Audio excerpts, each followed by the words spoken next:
Сайн байцгаана уу? Хаврын улирал нь арьс арчилгаанд маш хариуцлагатай хандах үе юм.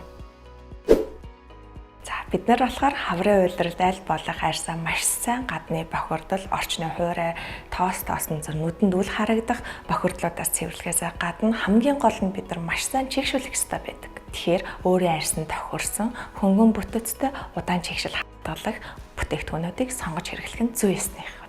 Мөн хаврын улиралд хүн болгон нозооронгүй, ядрангуй, ажил болон амьдралын хувьд идэх муутай болж идэг. Тэгэхээр энэ үед бид нэр болохоор хоол хүнсээрээ дамжуулаад витамин луг зүйлсүүдийг идэхээс гадна эмчийн заавар зөвлөгөөгөөр тархлаа дэмжих тусал тариаг илүүтэй сонгол зүгээр байдаг.